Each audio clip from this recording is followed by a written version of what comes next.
नमस्कार, मी आनंद पोहनेरकर आपल्या सर्वांचं महाराष्ट्रवाणी बातमीपत्रात स्वागत करतो. पाहूया आजच्या ठळक घडामोडी.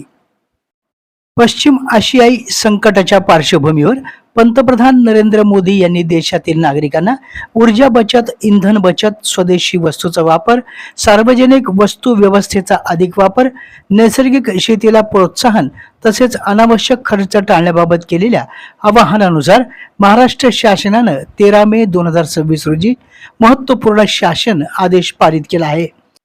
याबाबत परभणी जिल्ह्यामध्ये प्रभावी अंमलबजावणी करण्यासाठी जिल्हाधिकारी तथा जिल्हा दंडाधिकारी संजय सिंह चव्हाण यांनी सर्व शासकीय अधिकारी, कर्मचारी, संस्था तसेच सामान्य नागरिकांना सहकार्य करण्याचं आवाहन केलं आहे. जिल्हाधिकारी यांनी सध्याच्या जागतिक परिस्थितीमध्ये ऊर्जा, इंधन आणि संसाधनाची बचत करणं हे केवळ शासनाची जबाबदारी नसून प्रत्येक नागरिकाचं राष्ट्रीय कर्तव्य आहे. त्यामुळे नागरिकांनी शक्य तितक्या प्रमाणात सार्वजनिक वाहतुकीचा वापर करावा, अनावश्यक वाहन वापर टाळावा, कार पुलिंगला प्राधान्य द्यावं तसेच इंधन बचतीसाठी सजग भूमिका घ्यावी असं आवाहन केलं आहे. तसेच सर्व शासकीय कार्यालयातील अधिकारी, कर्मचाऱ्यांनी एक दिवस कार्यालयात सायकल किंवा इलेक्ट्रिक दुचाकी न यावं. परभणी जिल्ह्यात किमान दर शुक्रवारी याप्रमाणे कार्यालयात येण्याचं आवाहन त्यांनी केलं आहे. घरगुती आणि कार्यालयीन स्तरावर विजेचा काटकसरीने वापर करणं, अनावश्यक दिवे, वातानुकूलन यंत्रणा आणि विद्युत उपकरणे बंद ठेवावीत, सौर ऊर्जेचा वापर वाढवावा आणि प्रधानमंत्री सूर्यघर योजनेचा लाभ घ्यावा असं आवाहन देखील त्यांनी केलं आहे. खाद्यतेलाचा माफक वापर, स्थानिक आणि स्वदेशी उत्पादनांना प्रोत्साहन, नैसर्गिक आणि सेंद्रिय शेतीचा स्वीकार तसेच रासायनिक खतांवरील अवलंबित्व कमी करण्यासाठी कृषी विभागाच्या मोहिमांना शेतकऱ्यांनी सक्रिय सहकार्य करावं असं आवाहन देखील त्यांनी केलं आहे.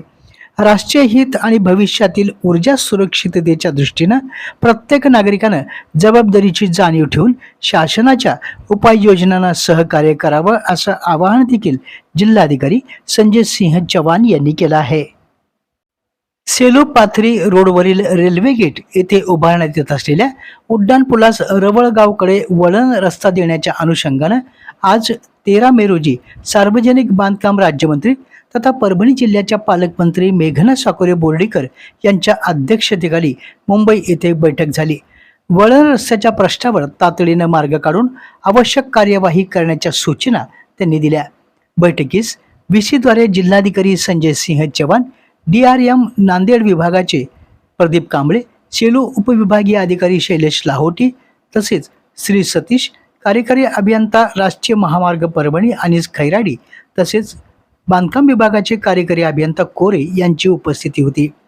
सेलू पाथरी रोडवरील रेल्वे गेटमुळे बाजारपेठेतील मालवाहतूक, विद्यार्थी, आष्टीकडे जाणाऱ्या बसेस तसेच रुग्ण आणि गर्भवती महिलांना मोठ्या प्रमाणामध्ये गैरसोय होत आहे. तसेच रवळगाव रोडवरील नाफेड खरेदी केंद्रामुळे शेतकऱ्यांना सोयाबीन, तूर आणि चना विक्रीसाठी ये-जा करताना अडचणींचा सामना करावा लागत आहे.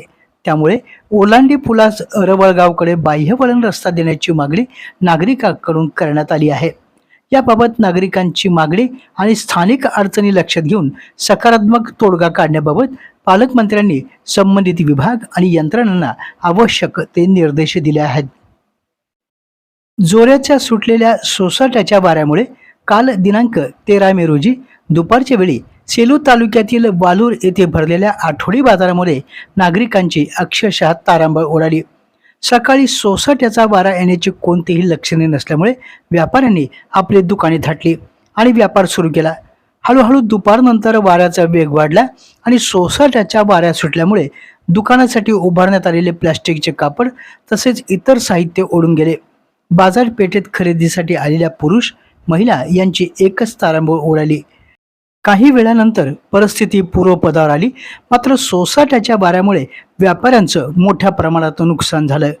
आपल्या जिल्ह्यातील अपडेट बातम्या पाहण्यासाठी आमच्या महाराष्ट्रवाणी या चॅनलला लाईक करा, सबस्क्राईब करा आणि शेअर करा. धन्यवाद.